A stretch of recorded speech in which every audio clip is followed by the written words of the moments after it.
Good evening, everybody. Welcome to the council meeting, and I'll ask the Jordan to call the roll. Mayor Patricelli. Present. Councilman Torcello. Present. Councilwoman Dodd. Present.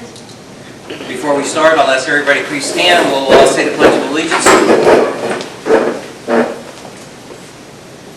I pledge allegiance to the flag of the United States of America and to the republic for which it stands, one nation, under God, indivisible, with liberty and justice for all.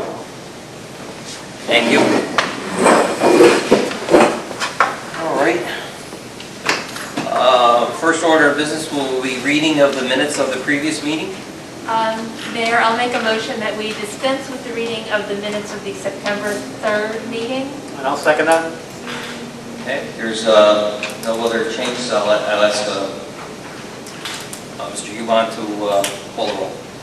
Mayor Patricelli. In favor? Councilman Torcello. In favor. Councilwoman Dodd. In favor. Okay. Start off with reports of officers and committees. Sure. I wanted to make one correction as of last meeting when we spoke about the paving that was going to happen on 8th Avenue. In speaking with the town of Colony, we went back to them to say that we had corners which would actually, through our CHIPS funding, would have to be ADA compliant. They didn't realize that when they bid it, nor did they realize they had a few curbs on their side of the street as well. So they actually are postponing the 8th Avenue paving for this year, and they're going to put it in next year's funding stream. So we will do the same with ours as well. That didn't affect us then. I mean, we weren't originally going to do that anyway, right? Correct, Council, yes. Yes. Okay, so 8th Avenue is not being paved this year? It's not going to be paved, unfortunately. All right, I'm glad I didn't make a big announcement about that Yeah, down there. yeah. So, okay. I mean, We're all ready to, because Yeah. it was something that needs it really. Yes, right. Yeah, we were surprised at first when they put it back on theirs, but National Grid got done with the work. They did what they needed to do, but then unfortunately, when I told them it was, ADA curbing on our side, our rate would have went up a little higher, and therefore went the same with theirs. So they got I do have a quick question about the ADA curbing. Is it because when the National Grid project was done, did they take up curbing that was replaced with non-ADA? Okay. No. What's been happening too, even when I was up in the town, even when projects were coming in with the new federal guidelines, you had to actually put the drop curbing in to comply with ADA. So that's exactly what's happening here. So there has to be some improvements to the curbing, and when we do that, you have to replace them with the ADA curbing. Okay, because I know there are two at the top of 7th Street on our side that there was some work done to the sidewalk, but not the actual curbs. So those would then have to be, okay. When the time comes. When it comes. Yeah, when the time comes. Okay. So even when they're paving roads? Yeah.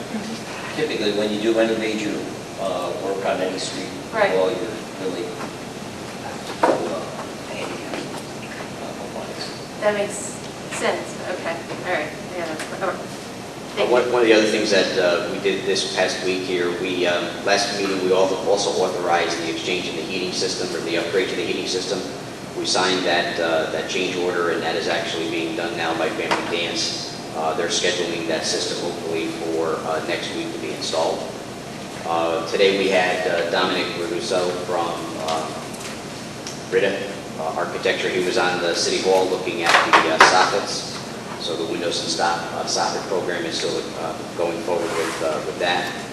And then of course there's interior work being done to the pool house. Brandon Upton has power washed most of the ceilings, and we're starting to paint sections by sections as we go forward, and hopefully meet the criteria for opening up for next year. We guarantee we will. Okay. All right. And that's it? That's it. Okay. We'll move into old business. I don't believe there is any. Right? No old business. No business. And we'll start off with new business. We're going to start here with the water and sewer budget. It's up here on the projection, as you can see. This is a formal presentation. There'll be questions and answered at the public hearing, which will be on October 1st.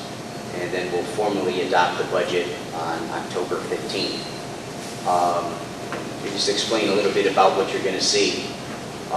Little difference compared to what you might have seen in the past. We actually looked at real numbers in the sense that we didn't put things together that you might want to look at when you look on the budget on the website. These numbers are actual departmentalized, so you can see this number here and not have to figure out where we put numbers together to come up with a total that you might try to assume. So the budget numbers you see here tonight will be the ones that you'll be able to see on the website and the actual budget when it is presented for adoption as well. No significant change. You can see in the 2020 budget cycle, there was revenues of approximately $3.15 million. Next year, we look to see, in the 2021 budget, we look to see 3.11. Small drops in our metered and arsenal and unmetered numberings. Cost, we're looking at a small drop in Gilderland. Raw water has dropped a little bit. They're not drawing as much. Part of that is being claimed by the quality of water that they're pulling from the reservoir. And you'll see later on as we go on, as we actually have a 10-year plan, hopefully, for the reservoir in a sense of putting out good quality water. So again, no significant changes with the revenue side. No rate increase is actually happening in either the water or the sewer budget as well. Expenditures the same way. Not really a significant decrease, not a significant change. We're trying to keep a flat budget. In 2020, we're looking at 3.15. Again, expenditures in 2021, 3.115. The real difference in the expenditure side is that we retired a couple of bonds in the 2021 fiscal year. So those payments actually reduce in the out year, 2021. You'll see that in the transfer of debt. The debt line went down from $559,000 to $521,000. But everything else stays pretty stable, costs and so on throughout the different categories within the expenditure side of the budget. And again, this is due to no rate increase that goes out to the residents or to the businesses within the city of Watervliet. But one of the significant changes here is the development of the long-term reservoir maintenance plan that we plan to move forward with. It's going to be about a 10-year plan that we're looking to harvest the chestnuts, make sure we grab those before they blossom, before they go down into the water, and do future damage to the water quality. We're looking at investment in a water chestnut harvester ourselves.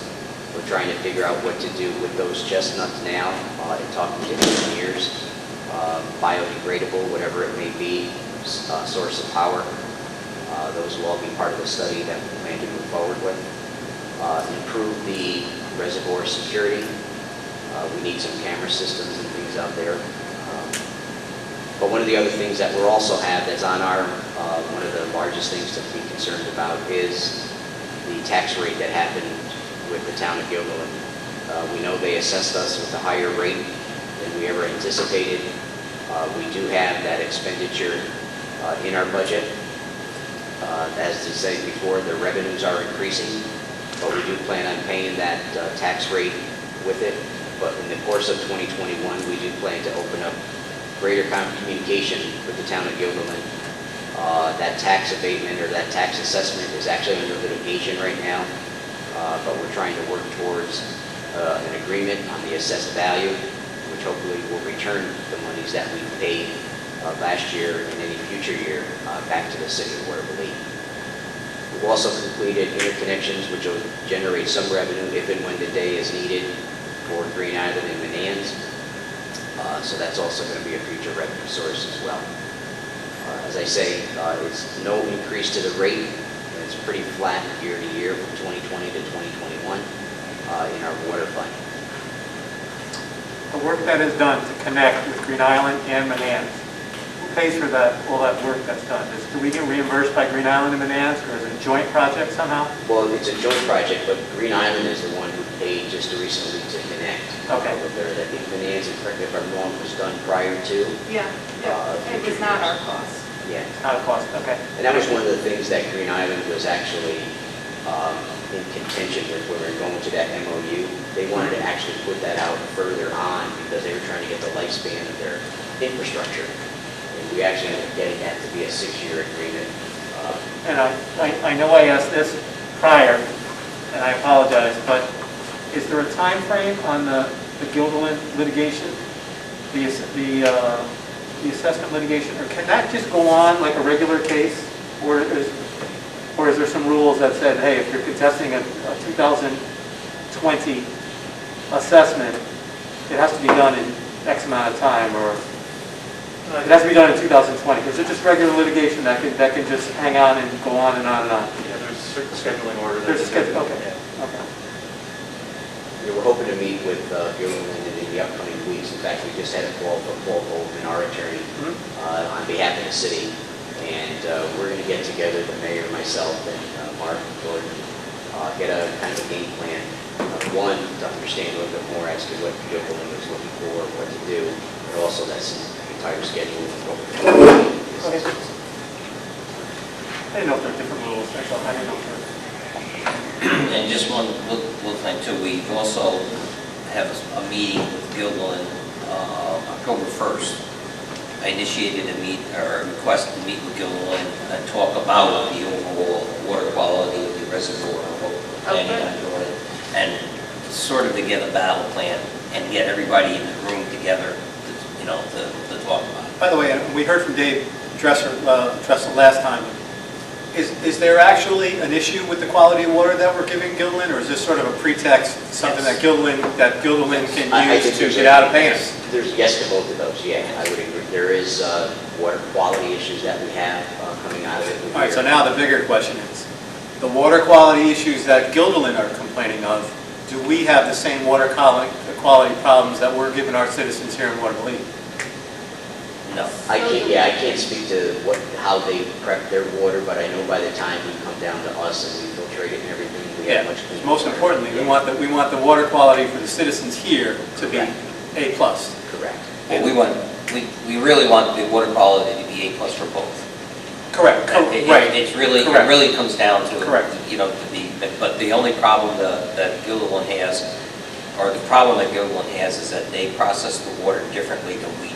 That's what I was saying. We can't control how they Correct. filter their water for Right. their residents. Dave was talking about, he wanted to treat the water that they were going to process Right, I during the remember, summer, right, and they said no, they didn't want to do that, so. Right. But it also goes a little bit further than that, even to, Mark, is that the way that the Gilderland Reservoir, and I'm not speaking as an expert, but over the time of listening to them explain it all, Gilderland takes the water from the top of the reservoir.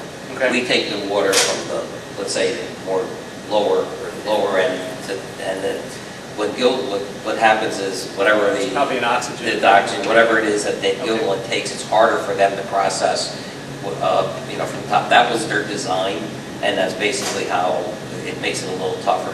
But it doesn't necessarily mean that it's all their fault. There's also the issues with the water chestnuts and the algae and everything else that has to be taken care of. But a little bit, that also falls on them as well. So, but I think we're hoping to get that ironed out, and that's my intent anyway, to get that ironed out and say, hey, look, we'll do our share, you guys got to do yours. Meet us halfway. Right. Okay, thanks, man. So sewer revenues for 2021, you can see, again, the same thing, no increase, actually a bit of a decrease in both revenues and expenditures. We're anticipating metered usage, again, the same, unmetered the same, maybe a slight increase with the unmetered. Arsenal, you're looking at a decrease there, and that's pretty much due to the population that's currently on the Arsenal now. We don't have, or they don't have as much residential use or the commercial use that they've had in the past. So we attribute that to that decrease. Colony is straightforward. We have 226 units. I don't think it's going to change in any way, shape, or form. Those units are still there. They're going to remain the same. So again, you can see a slight increase or a decrease in revenues for the sewer budget. Same with the expenditure side of things. Administration, maintenance, that's our personnel and all the costs associated with that and some of the contracted services that are there. Slight increase to it. Albany County payment, that's for us discharging into their system down to their pump station. Same number that we get year after year, no change there. Again, small change with this as well, the transfer of debt. That's really a significant change there, some $35,000. But again, it's a balanced budget on both sides, decreasing, no increase in tax rates. And again, what are we looking to do in 2020? One is increase preventative maintenance and practices of what we do to the use of our sanitation lines. We're going to accomplish that by the use of cammering or TV and televising to really assess the condition of our existing lines. Again, here, looking to develop that 5 or 10-year replacement plan. I don't want to say historically it's been based on need as we did it, but now we're going to look at citywide to start looking at all our infrastructure and what that replacement plan will be in the future. And there are a couple of places, for example, over on the corner of 4th Avenue and 7th, due to a fire that happened in that location. That house was actually sharing both water connection and sanitary connections with the house next door. So within the upcoming year, too, we're going to try to identify where those are and if the city needs to bring services to independent houses like that so we can separate those services. And that's the plan for the water fund, the sanitary there. And again, next steps. Tonight we're going to look to call a public hearing for October 1st. I'll give the opportunity for this to be posted on our website. The residents can look at it, develop any questions at the public hearing. Council will read the local law and its ordinance, and in that following meeting, the local law and ordinance will be passed to adopt the budget, which needs to be done by November 1. Just want to note that the budgets are actually already up on the website. Oh, great, thank you.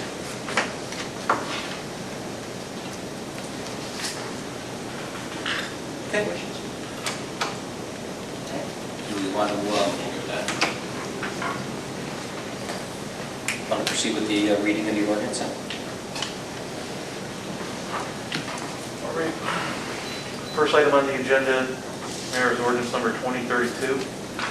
An ordinance of the City of Watervliet, New York, providing that the code of the City of Watervliet, Chapter 260, Vehicles and Traffic, 888, Schedule, Section 26050 be amended.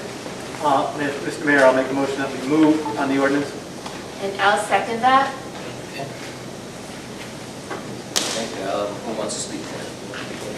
Yeah, this was a request from our Deputy General Manager, Mark Stain. The council has been provided with ordinance number 2032 for their consideration. And essentially this ordinance is an amendment to section 26050 to add the following, which is the name of the street is Broadway, side is east, and location is from 4th Street north to 23rd Street.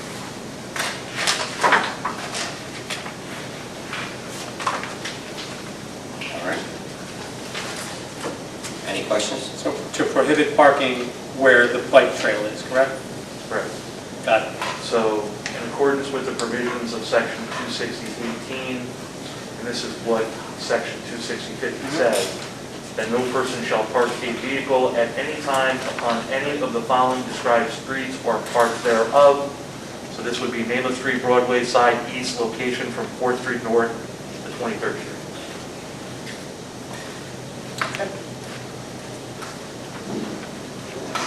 That seems pretty obvious as a safety measure. Any businesses along there that are going to be affected? I don't think so, are there? That area. No.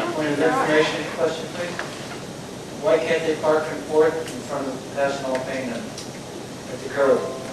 The bike path isn't on the road, the bike path is up, off the curb. I believe there's already no parking there, I correct? think there is. So there's no parking on that stretch of Broadway anyways. This is just extending the no parking. It's just making it continuous no parking. Near National Pain? It was always, there was no parking there There's already. always parking in near National Pain I'm not sure if that's. On the east side? on the east side. On the east They side. they park there, I don't know whether they Yeah. do or not. They said there was always parking. I believe that's also the case with the VFW. People used to park on that, but there is no parking there as well.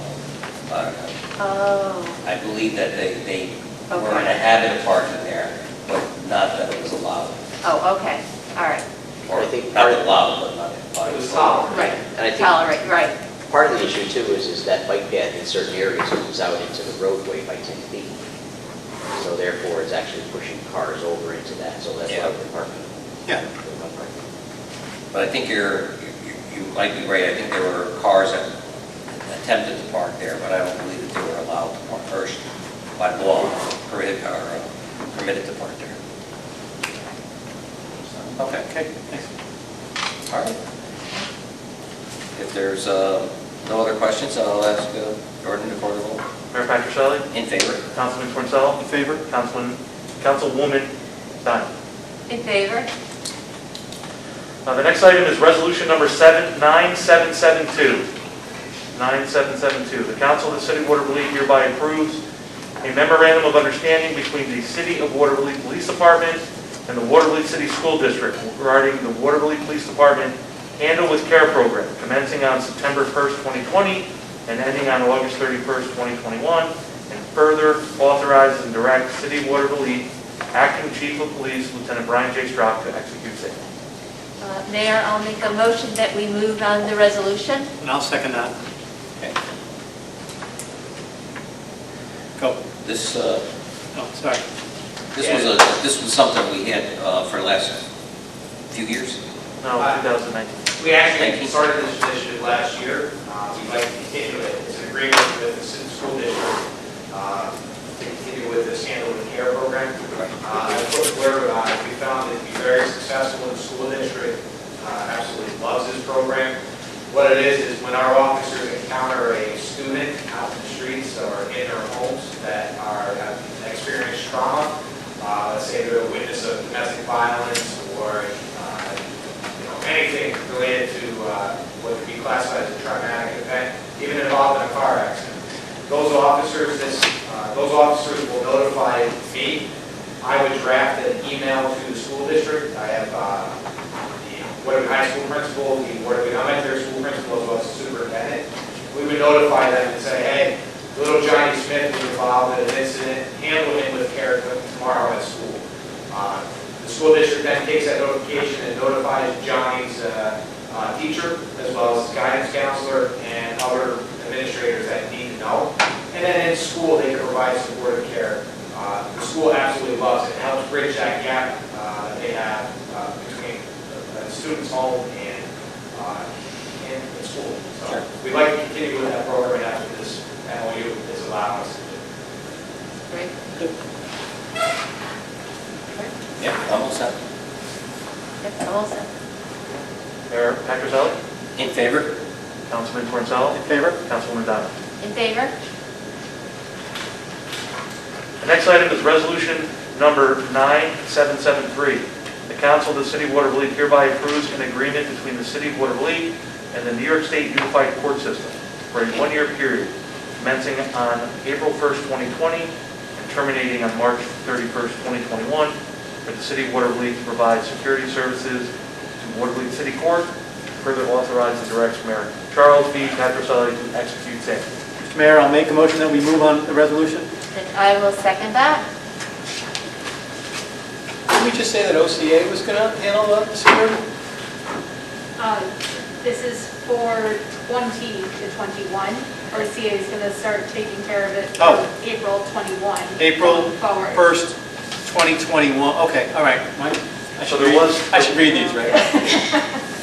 was a 5-year agreement through March 31st of 2024, but as was emailed to everybody, that was provided by Lieutenant Strock. They're terminating the agreement, and this is the last successive 1-year period with that time frame. Thank you, sorry. Now, are they able to terminate that unilaterally till 2024, or do they have their, I mean, I didn't read the contract, but So the contract was... goes through 2024? and that- So if you look at page, I'm sorry, can you please repeat that question? Does the contract, I mean, is it like a, did I hear it's like a 3-year contract and then with like like each year is a success, you know, like the next year is a year contract and then a year contract? Yeah, so, Okay. yeah, the agreement is, the main agreement commences on April 1st of 2019. It's 5 years through March 31st of 2024. And there are 1-year periods, successive 1-year periods in between where they enter into agreement. If you look at page 5 of the main agreement, it says extension and termination. B, this agreement may be terminated with or without cause by UCS, the Unified Court System, upon 30 days written notification to contractor. In the event of termination, UCS shall not be liable for reimbursement for any services rendered after the effective date of termination. So it's really a 30-day lease or contract? Well, I understand what you're saying. I mean, basically gives them the ability to cancel within 30 days notice. Right. Both parties? No. Just OCA. Yep. Unified Court System. Correct. Yep. Unilateral. Can't fight the courts. Well, they're going through this in the county, all over the county right now. I understand that. I was just looking to see whether or not we made an agreement to go to 2024, and now, you know, I was wondering if, you know, we're agreeing now to a 1-year contract as opposed to a 4-year or 4 or 5-year contract. It's really it's a 5-year contract with just 1 year sort of, No. Yeah, no, right? no, to answer your question, I don't believe that by entering into this 1-year successive agreement that you are somehow negating the main agreement. It's my understanding that within the main agreement, there are successive 1-year agreements. Okay. Yeah, that's my understanding. Okay. So the contract is through 2024? No, the contract is through, this new contract will end on April 2021. It will end on March 31st. March March 31st 31st. of 2021. Oh, okay. Right. Yeah.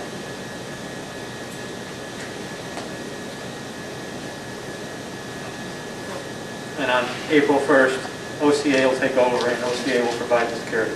Yeah, so the notice that they provided Right? by way of letter on August 30th to Lieutenant Strock is that they're terminating this main contract agreement effective April 1st, 2021, which is the day after this successive agreement. All right. Right.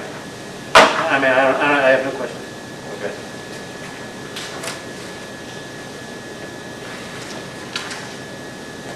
And you don't find that there's any further, say, action we can take to change it? I mean, I got a phone call to make tomorrow, I don't know. The budget office is, you know, but we'll see. I don't know. What the idea is here, should we be thinking about tabling this now until we find out whether or not there's anything that we can do? Seems like from what you're telling us, it's going throughout the whole state, but it's... Yeah, I Let's personally listen. don't know.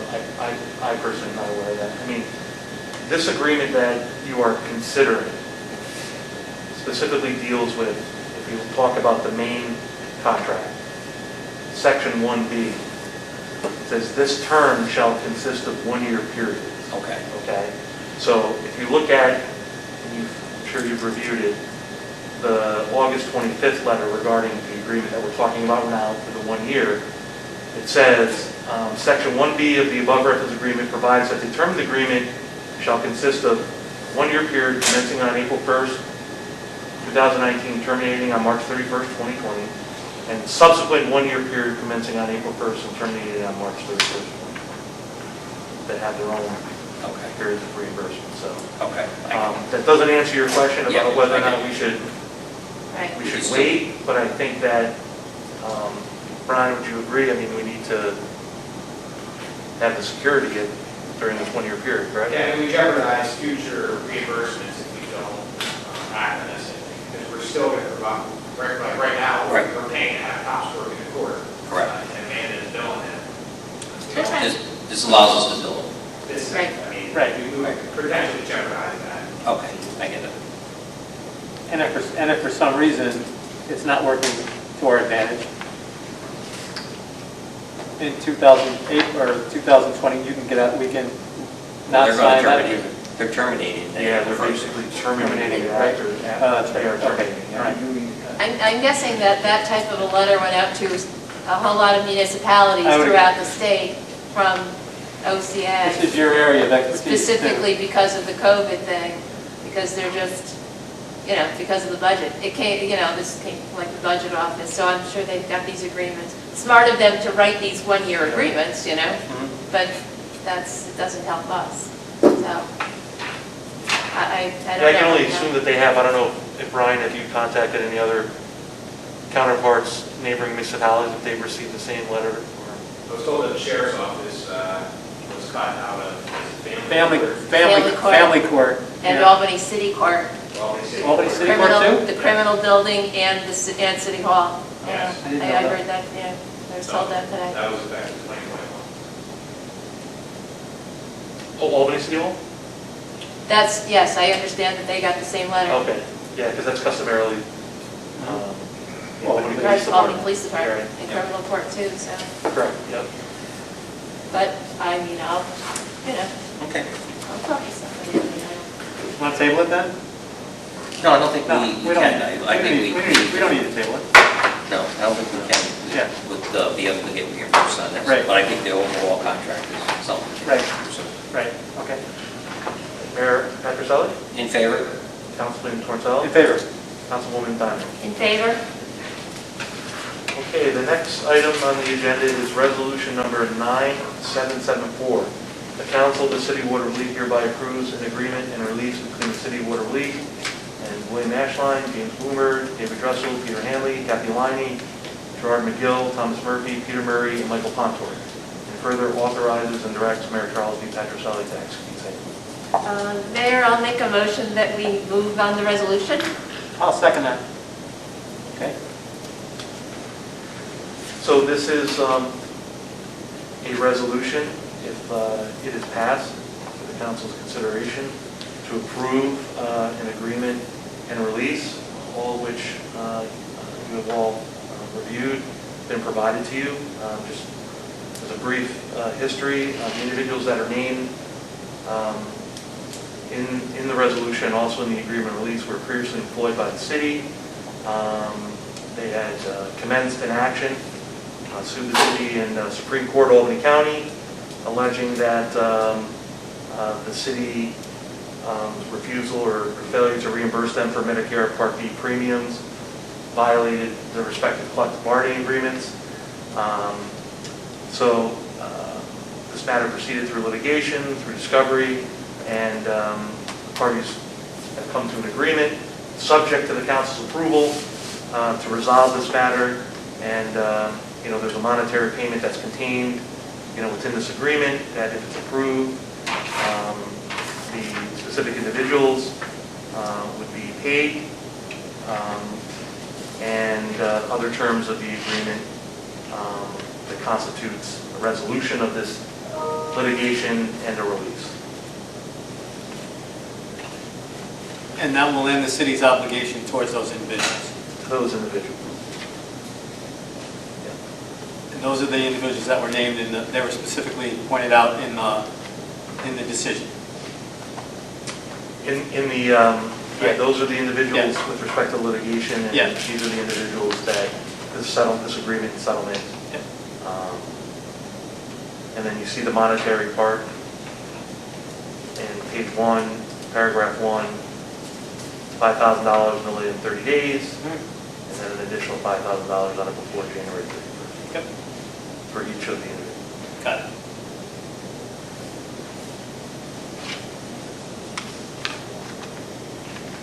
Okay. Are there any questions? All set? There are No none? questions? No. Mayor Patricelli, In favor? Councilman In Torricelli, favor? Councilwoman Donovan. In favor? Okay, the next item is resolution number 9775. The council of the city of Watervliet hereby authorizes and directs David Wheatley, deputy city clerk and clerk to the council, to advertise in the official newspaper of the city that a public hearing will be held in the J. Lee O'Brien Senior Citizen Center, Watervliet, New York, on Thursday, October 1st, 2020, at 7 p.m.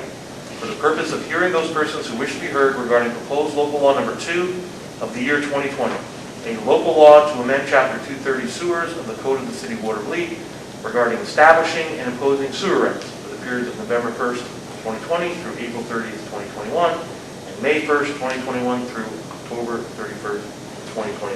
Mr. Mayor, I'll make a motion that we move on the resolution. And I'll second it. And I think this resolution and the next are pretty self-explanatory. It's allowing us to hold a public hearing on the short presentation you just heard with both the water and the sewer. So we commence with that to approve going forward on November 1st. And just for the purpose of the record, members of the council have been provided with a draft copy of local law number 2 of the year 2020, so that has been presented to you in email and also on your desks as of today. Thank you. Yep. Okay. Okay, if there's nothing else, I'll ask the roll. Yes. I move to move. Barbara seconded. Okay, thank you. Mayor Patricelli, In favor? Councilman In Torricelli, favor? Councilwoman Donovan. In favor? The next item is resolution number 9776. The council of the city of Watervliet hereby authorizes and directs David Wheatley, deputy city clerk and clerk to the council, to advertise in the official newspaper of the city that a public hearing will be held in the J. Lee O'Brien Senior Citizen Center, Watervliet, New York, on Thursday, October 1st, 2020, at 7 p.m. for the purpose of hearing those persons who wish to be heard regarding proposed ordinance number 2033, an ordinance of the city of Watervliet, New York, amending Chapter 266, Water, of the Code of the City of Watervliet regarding establishing and imposing water rates for the periods of November 1st, 2020 through April 30th, 2021, and May 1st, 2021 through October 31st, 2021. Mayor, I will make a motion that we move on the resolution. I'll second that. Again, it was the same as Right. the water, Yes. just to establish a public hearing. No questions, I'll ask the roll. And everybody has a copy of the draft ordinance number 2033. Correct. Thank you. Mayor Patricelli, In favor? Councilman In Torricelli, favor? Councilwoman Donovan. In favor? The last item on the agenda, Mayor, is resolution number 9777. The council of the city of Watervliet hereby rejects all bids submitted for the seasonal paving project through the Consolidated Local Street and Highway Improvement Program, CHIP. Mayor, I will make a motion that we move on the resolution. And I will second it. Now, the purpose we're asking for the bids to be rejected is there's a 5-day requirement for posting. Unfortunately, it did not meet the criteria for the 5 days. We posted it to the paper. It got pushed off to another, what do you call that, a date when they actually put it in the paper. And unfortunately, the 5-day clock was not met.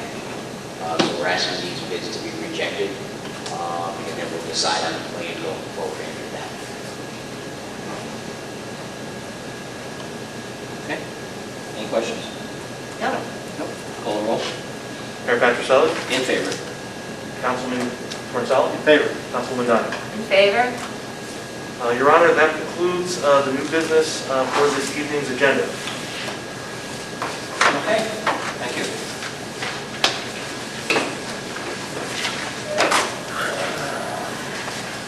We have nothing today on your application, nothing, correct? Not at the moment. We're expecting. Yeah, I am expecting something, but not at the moment. And we have a couple other things to be brought up before we go into the public comment period. Yeah, so we can talk about the proposed ordinance that you have before us Okay. on the bulk. That's not tonight, that's in the future, right? It'll be for, we're hoping to get this on for the next meeting. Okay, yep. October 1. So what we have before us, you can see in the dark lettering here, the bolded lettering, council had proposed this to change from the criteria that the law says that there are 2 bulk pickups per year. With this was once brought before the council back in, I think it was 19, to reduce that to 1. We looked at the impact of COVID and how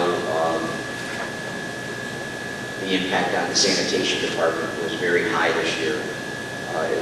We saw numbers that were far surpassed our anticipation for collection, putting a little constraint on the tonnage that we were actually going to do for the rest of the year. So we have before the board, the council, the proposed ordinance to reduce the bulk pickups to 1 per year moving forward. You can see in the lighter areas of the ordinances, there's a couple of options here that we're looking for. Whereas keeping them as is, providing the service, offering a bulk location site, which would be off-site, the residents would have to bring into a common area, or the bulk pickup that is done, everyone pays $25 for that secondary pickup curbside. And additionally, there was discussion about the senior curbside pickup, raising that from 20 to 25. So before we need to solidify the ordinance that we have before us to what avenue we decide we want to go, in order for us to draft a clean ordinance that we could present to this council at the next meeting. You have thoughts, Mayor? We've been going back and forth about you're trying to help out almost everybody. Right. Trying to figure out how to best handle the those that cannot bring bulk to one site, as opposed to being able to pick it up at the house. We've been talking about the combination of the two. Where those who want a free drop-off for something that they may have can do so if they can get it there. If they want the accommodation of picking it up, then there's an extra charge for it. I think that's great. Here's my concerns. I don't want Hudson Shores Park to end up as being a garbage dump, and that people are just going down there sort of willy-nilly and whenever and throwing things wherever. So I kind of like to know the rules are of how that's going to be. The goal, we're really trying to clean up Hudson Shores Park to make it beautiful, cut down all the trees. It's a great spot. But I'd be concerned about people packing up their pickup trucks and going down there and throwing mattresses and whatever they have to throw out is fine. And so right now, the ordinance has Department of Public Works Right? to transport it. And then this proposed ordinance, at this point, still has Department of Public Works as opposed to Hudson Shores, but I know that was just. Okay. This is I think what they're also doing, this is not a continual thing. This will be, if we do a bulk pickup, the truck will be down at Hudson Shores Park where it's easy, accessible to come in. You drop your stuff, put it in the truck, and then you leave. But that's it. Once, you only do that, if it's a week or... Like 1 week a year. Year or something right? like that. Correct. Each area would have a designation. And would there be some sort of, like a sign-up or period or something like that? Or is it just anybody who wants to go down that day from anywhere in the city can go down there. Correct. What we've been kicking around again is that the sanitation department would be there to assist taking it out of someone's car.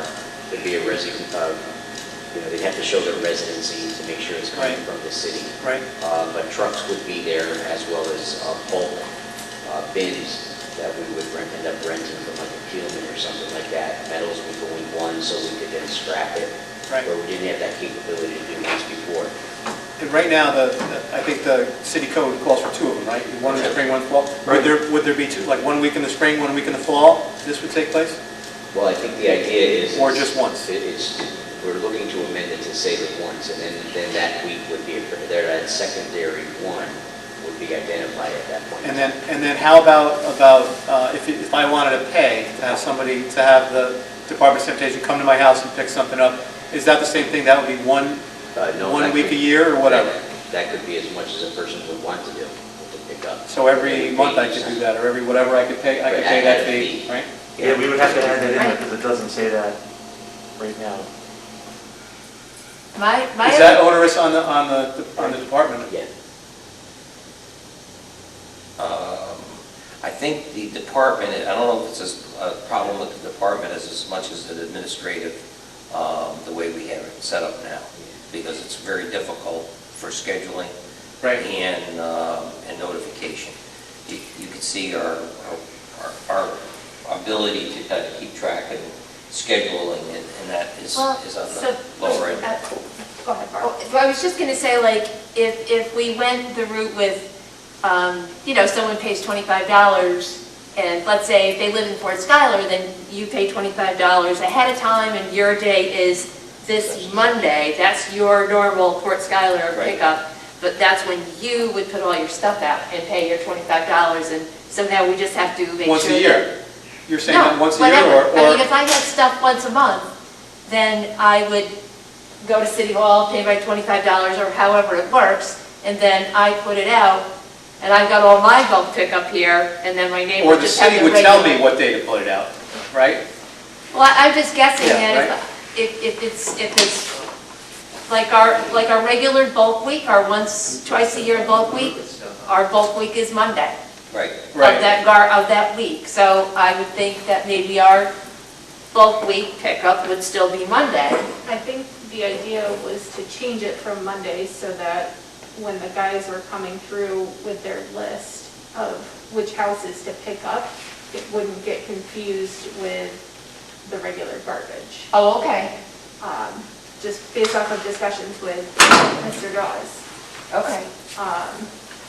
The way it currently works, just for the record, is a resident can pay $10 and drop it off at the highway garage the last Friday of the month. Or if you're a senior citizen, you can pay $20 and it'll be picked up at your curb the last Friday of the month. I believe a little bit of an issue with that is there's only so much time in a day, so we can't have like everyone signing up for the last Friday of the month, because there's only so much time available for pickups. Okay. Well, that actually makes sense. Seems to me that you should just do, again, if you want, do it once in the spring and once, or just once a year, or once in the spring and once in the fall, or you think it's more efficient to allow people to just pay their $25 and any week, and the Department of Public Works will come by and pick up the stuff? However, I didn't think the plan was to do it any day. I thought it was still planning on having it one particular week. I thought that was the plan. Well, Yeah. I mean, it was all a discussion, so nothing was. These are the things that we keep on bouncing around, but we can't seem to nail it and have a solidified plan. When we discuss a lot of the type of topics, we get 6 scenarios, and we never come to the conclusion saying, this is what needs to be done, Yeah. how it needs to be No, I done. think you're on the right idea. I just think you got to work out Right. you have to fine tune it, because we're getting hammered with bulk week twice a year. You're getting crushed. Absolutely. We're getting crushed financially with it. So they can't go, that's got to be changed, right? So can we agree that the twice a year can be reduced to just once a year in the spring? I mean, I mean, if we're gonna continue to talk about it, we're never, I mean, it's good to talk about it, right? Yeah. Of course, but we're never gonna get it done. Unless we sort of just say what we feel is agreed, and then I can just write it and send it out to you. You're saying once Just do in the spring, and during that time period, you can either bring your stuff down to Hudson Shores Park, or make an appointment. Schedule. Schedule it, and have somebody come. Right. And the idea was, if you drop it off at Hudson Shores, it could be free. If it's being picked up at your location, it's $25. I think that's great. I think $25 is an incredible bargain. I think it should be more. And I just do have a concern about people dropping stuff off at Hudson Shores. Only because if the regular hours at Hudson Shores are like 8 to 4 or whatever they are, Yeah. there are a lot of people who work Mhm. who wouldn't be able to go drop their stuff off, that's all. You know, because, you know, usually like on the night before, You put they'll your- pick you up, put your people stuff will out put the all their night stuff before. out, and then in the morning, someone will go to work or whatever they're gonna do, and that's it. So. Well, I just I almost think Well- if they can't make it, then they have to pay the $25. Right. And yeah, Okay, you gotta I go to just, their I house. just yeah. wanted to bring that up. just- Yeah, And something actually, like that. and actually, right now, it's 6 to 2, It's 6 to 2, correct. so, Right. But, What is that? that's true. Okay. and here's the other question okay, I'm going to move on a little. The other question I had, is there no limit, or there is no additional fee for massive amounts of trash? Like landlords have moved out whole apartments with beds and couches and It would dining room still sets, be- and it's still going to be $25? It would still be the imaginary, is it 8 by, Yeah, 4 feet by 8 feet Yeah, long, 4 by by 4 4 feet high. yeah, 4 by 4 by 4, 8 box. You can't bring more than that. Or have it picked up for more than that. Correct, You can have it, or you can't have it picked up more than that. correct. And I know that they do leave stuff behind if residents put more than that out. Yeah. Just, and again, anecdotally, driving around the city during bulk week, Yeah, you couldn't fit, I mean, there's stuff that couldn't fit in this room in front of some people's houses. yeah. And there were a couple of houses that they did leave stuff behind. Let me- Yeah, I think we're on the right track. I think we agree though, right? Yeah, I think, and maybe to your point, would it be anything more difficult if, to address your issues with the, maybe the multiple landlords, you know, putting out stuff? Everybody's first shot is 25, after that it's 50.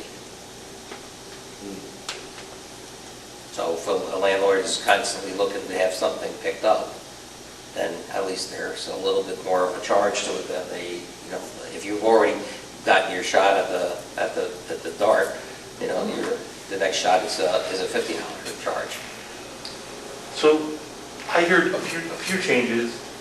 One, right now it's got transporting to the Department of Public Works, so we're going to propose to change that to Hudson Shores Park, right?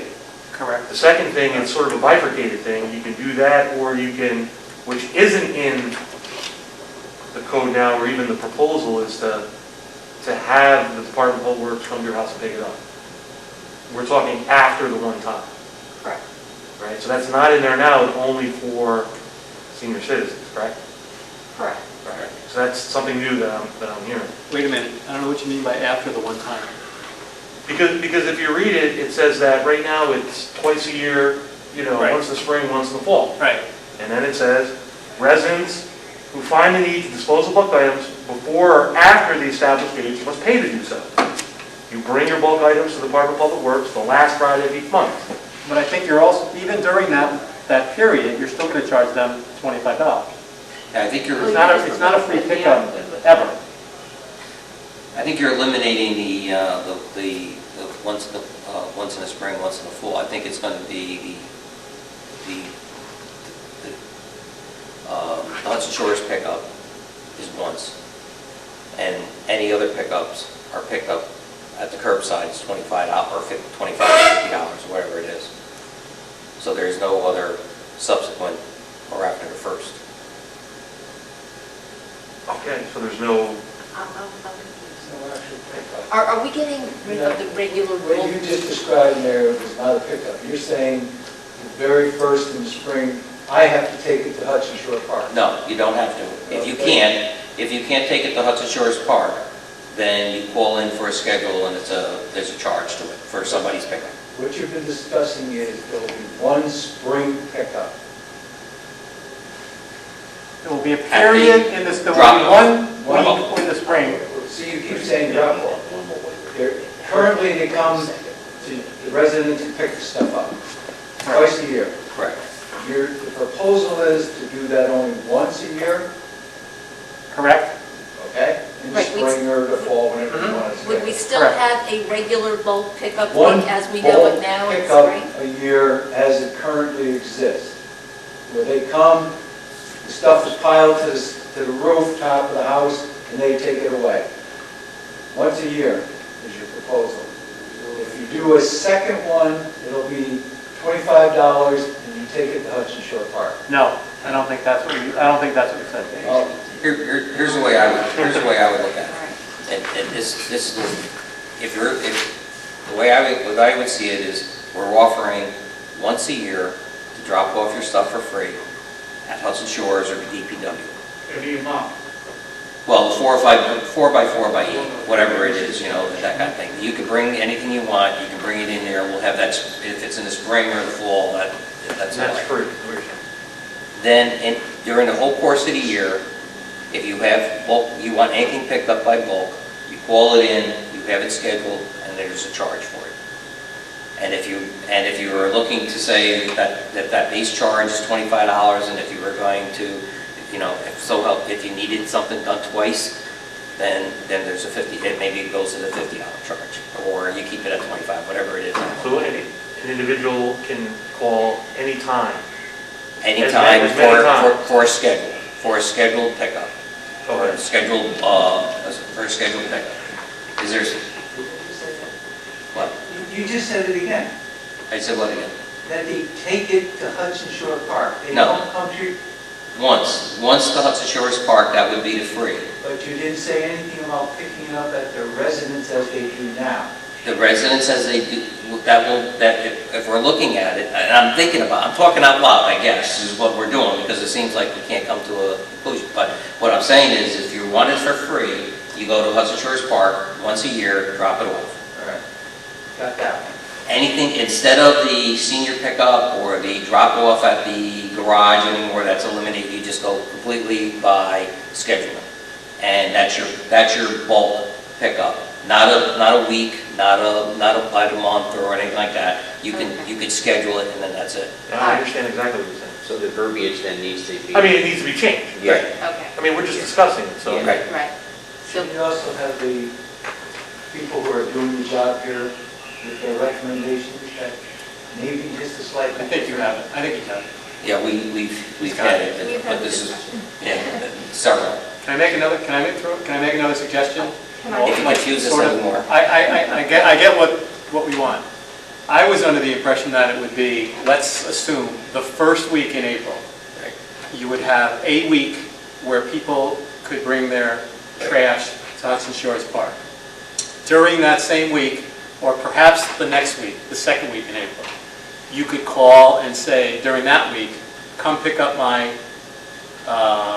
bulk items, and I'll pay you $25, and that's it. So it would be 1 week in April, or maybe 2 weeks in April, done.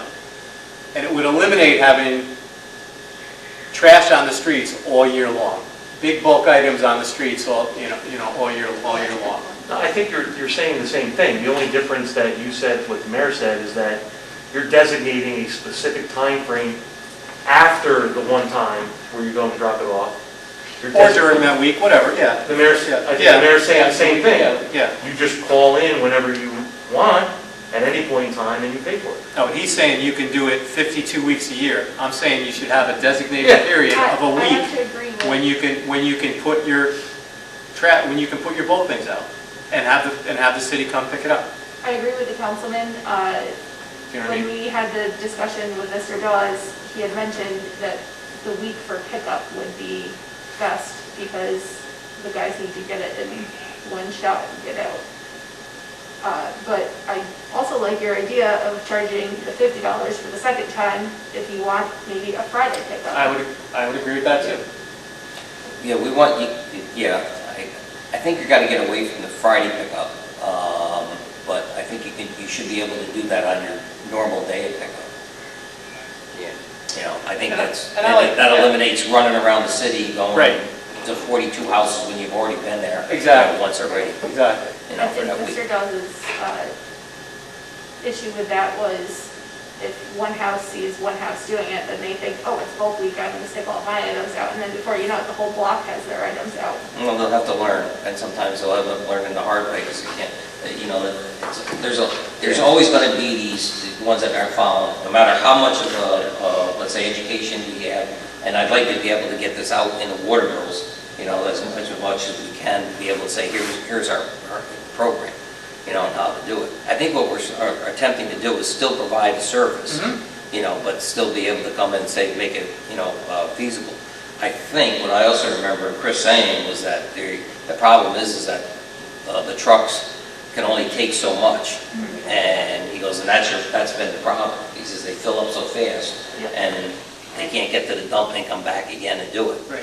So having them scheduled, so if you are scheduling, and if we do in a schedule, somebody calls it in, they may wait 4 weeks before they can get on that list. But he says, we're only gonna do 25 pickups a week, you know, to do it, because they just can't take it all at one shot.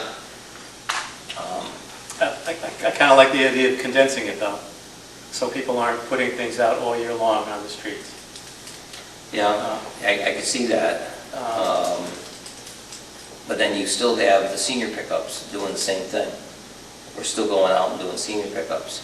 And How often do we know how often they're doing senior pickups? once a month on a Friday, and I think last month there was like 25, was the, That was a lot, okay. there were quite a few last month. Okay. And I don't know if that's been growing or whatever, but that's the number. So I imagine that there would be a significant number of people who would do this, you know, for $25 whenever they could. Could. A lot more would be doing it for free, but yeah. Right. So if it's acceptable to the council, I mean, myself, Mr. Lasavita, and Emmanuel will sit down and, Hammer it out. yeah, Hammer it out. and then we'll have something before October 1st. Right. Is that okay? Yeah, Yeah. we've been hammering it out now for a I think month. it's, yeah, I think it's great. It's- Yeah. I'm just the typist. Just a little more entitled. Okay, Very good. all Thanks. right. Then what we'll do is we'll proceed with... That was good, that was government in action. That was basically how things work. Is there anybody else, if you have anything else for before the council tonight? I just had a comment from one of my neighbors about Halloween.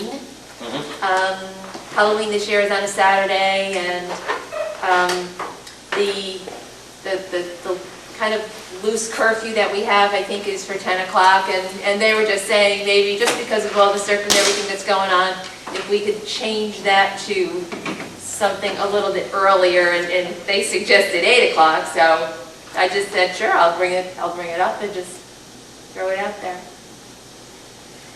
It's on a Saturday, they have, you know, a lot of kids have all day to go out. Is that something that needs to be voted or approved on by the council or anything like that? Or is that just a recommendation to the acting Wouldn't it have to chief? be put in the order have some type of I was gonna say, I think, In order to make it enforceable, then yes, You it would need have to. to Yeah. be, Yeah. you know, some type of emergency proclamation or something along the line. All right, I'm in favor of that. The issue is going to be trying to enforce that.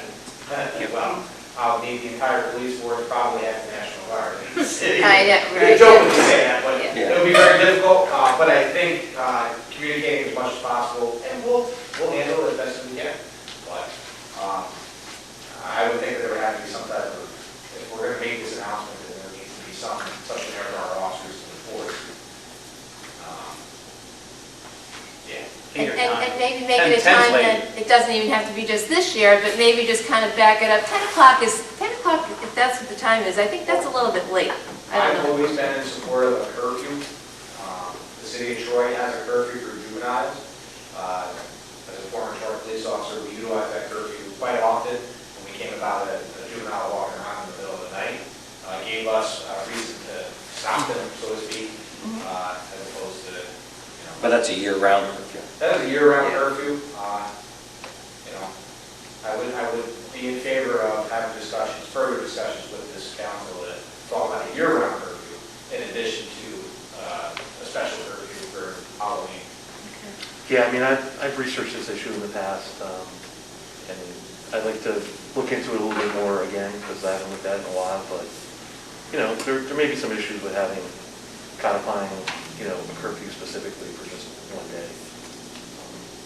Just leave it at that. I'm sorry, there could be issues with having a curfew? I think there are issues on imposing a curfew for one day. Oh. Okay. Yes. Yes. Constitutional issues, yes. But we can have further conversation. Our council and I have further conversation. Sure. Okay. We have done it, but it was never, it was more of a Guideline. recommendation to have your kids decide by a certain time. Yeah, that's what I was saying. That's what I was kind of alluding to. If we want to do something, let's discuss it and have it ready for next meeting though, October 1st, so we have 30 days to, right? Warn people. Or is that the kind, well, forget it, I won't get into that. We need to discuss it sooner rather than later, that's all I said. Okay, anything else? Or not? Nope, I'm good. Okay. All right, we'll open up the public comment period. All right, Mayor and the council have authorized the public comment period. If you wish to address the council, please come up to the podium, state your name and address, and make your comments to the council. And if they wish to respond, they will. If not, they may be able to get back to you at a later date, and you have 2 minutes to make your comment. Does anybody wish to be heard?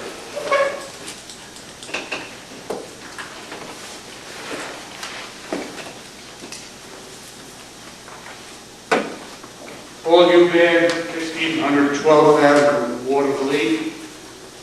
I'd like to start by mentioning that I had an incident at my home last week in which the Watervliet police responded. I'd like to thank them for their professionalism. Chief Strzok, Detective Sergeant Conrad, and their men. Thank you. Secondly, I'd like to follow up on the boulevards. Has there been any change since the last meeting with the situation? Has National Grid contacted anyone, or is the city contacted? I'm making an appointment, Paul, I told you the last time that I'm going to make an appointment with Bob Chevy from National Grid, and we're going to, you and I and Kay will walk the sites. Very good. Also, I'd like to follow up on the excavation on 19th Street. Do we know whose excavation that was? And is it going to be addressed? Is it going to be fixed? That We weren't That sure. was 19th and 4th, right? Fourth. Kind of abrupt replacement there. As you probably could see when you rode over it. Really, it should be addressed as the main street of the city. You're bouncing over the thing and whatnot. I don't know whether it was National Grid, the city, or whomever. You know who it was, Joe? I don't. I think it was a water main break. That was a broken water main, Yeah. an emergency main. Well, I mean, do you think I'm speaking out of turn, or maybe we just forget about the thing? I mean, you think it's important and it should be addressed? It's important, Paul, if you're bringing it up, and we'll look, I thought it was a National Grid, I thought that was I remember them doing it. I know the water main was there too, but I thought National Grid was working on that also. So there's a little, might be confusion on the two. I believe they were working, I saw Yeah, them, I don't know whether that was their excavation or not. Anyway, maybe it's something to look into, if you think it's important. 2 minutes are up. Okay. Now, the next issue is 9th Avenue.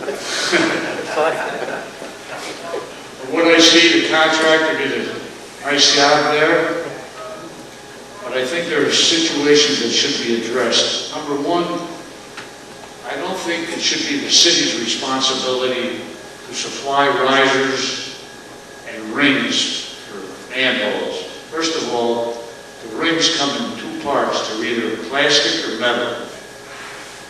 You know, really, that should be part of the contract when you let out the blacktop.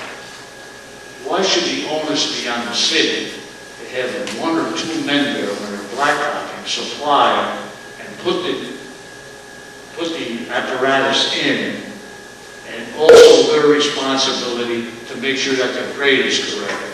That should be part of the contract. That should be the contract. You're going to say, well, maybe we're saving money that way. I don't know whether you are or aren't.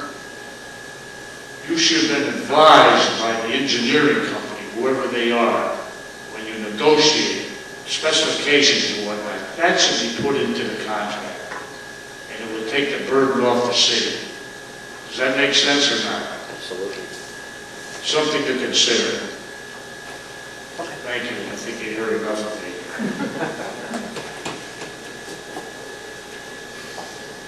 Anyone else? Okay. If there's no Mayor, other, I'll make a motion to adjourn. well, Oh, no, I'm sorry, I apologize. we'll just close the public comment period. Oh, sorry. And if there's nothing else coming before the council, then go ahead. I'll make a motion that we adjourn. I'll second it. Mayor Patricelli, Any in favor? Councilman Torrenzella, In favor. Councilwoman Donovan. In favor?